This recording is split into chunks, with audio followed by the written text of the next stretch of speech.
Season 8's final update is here, but is it everything we hoped for? With some long awaited fixes, a Halo crossover and some gorgeous work over at Golden Sands, is this enough to accommodate for the lack of adventures? So let's talk about it.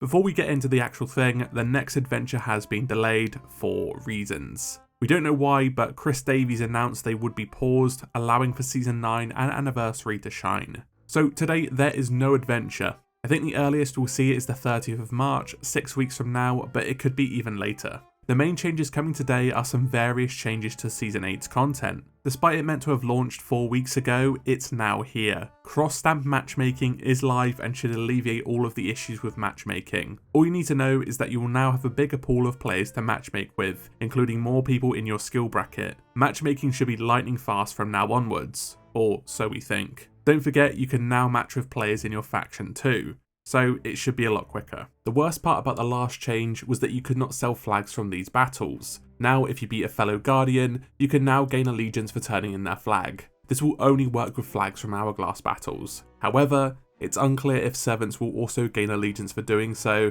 It wasn't mentioned in the patch notes. Those were some great changes. It would have been nice to add some new rewards to encourage people to hop back in, but this should be good enough if you were frustrated with Hourglass PvP before. Unfortunately though, you will still encounter some capital G gamers with the best RGB keyboards you can find. These are just some of the key changes for this patch, but I've got you covered with the main ones. Of course, the third and grandest Halo crossover is here, this time in the Pirate Emporium as opposed to the free ship parts from previous crossovers. In a very unexpected surprise, most of these items faithfully blend the Halo style and Sea of Thieves. The main star of the show is the new Infinite Depths costume. The outfit is a great blend of Master Chief and 1700 style clothing. With the faceplate being combined with a hat, I think Rare nailed this one while keeping it very distinctly Master Chief. The emote for this costume is awesome, with a small music box being pulled out to reveal Cortana, or the weapon, playing a hurdy-gurdy version of the Halo theme. The pirate even pulls it out of their head, like how Chief does it with the chip.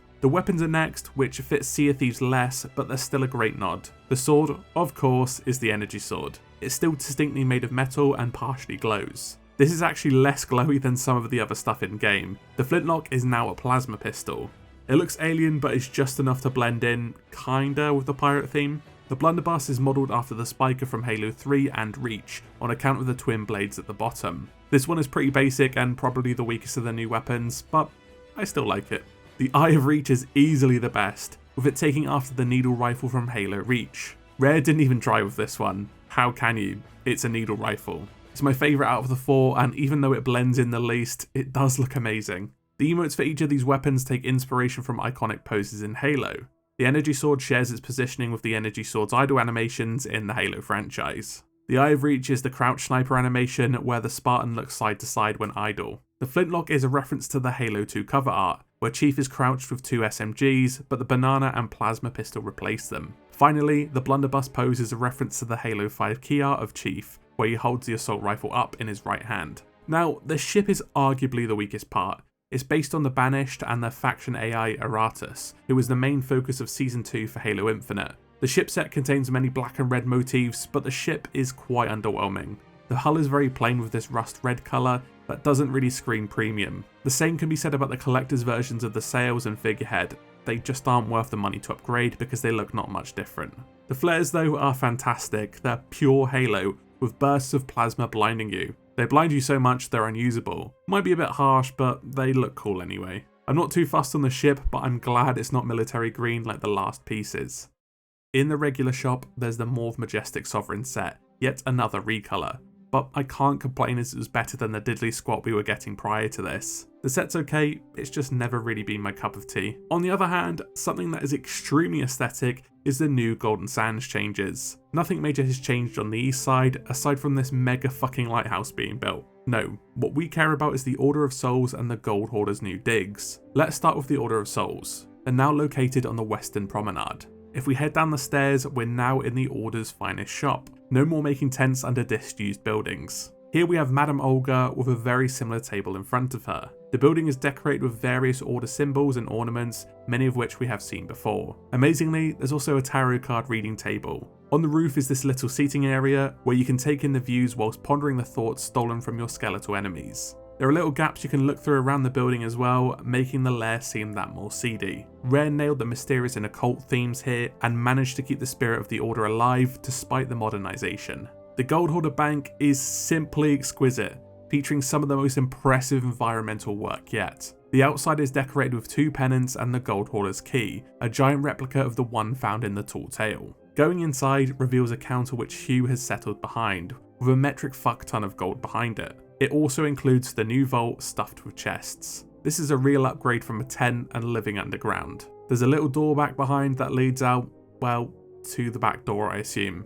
But the waiting area ties it together. Here is a little stall for waiting customers, a picture of the Gold Hoarder, and a pirate diving into a pile of gold. They clearly haven't seen that Family Guy episode. I absolutely love the full-on bank theme they've gone for, and the environment team continue to kill it when it comes to this sort of thing.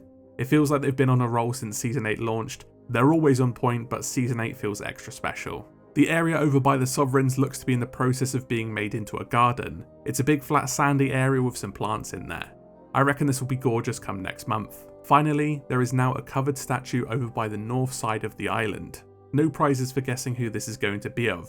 Looks like we'll see who's under the sheet come next month. And that wraps up the last patch for Season 8. With some smart changes, an odd but welcome crossover, and some great environment work, it's nice to see a decent end to a very long season. I'm a bit miffed that adventures have been delayed, tallying up yet another delay on the long list of content for Sea of Thieves. Let's hope the next update hits hard and continues to hit hard in the months to come. There's only 4 weeks to go until Season 9. Jesus, seasons are just too long. Anyway, thanks for watching. Don't forget to subscribe, the first lore episode is here, so go and check that out. I'll be covering everything in the Sea of Thieves lore with a new episode once a week. Next one is on Sunday and is the Merchant Alliance. Thanks again for watching, and as always, I'll see you in the next video.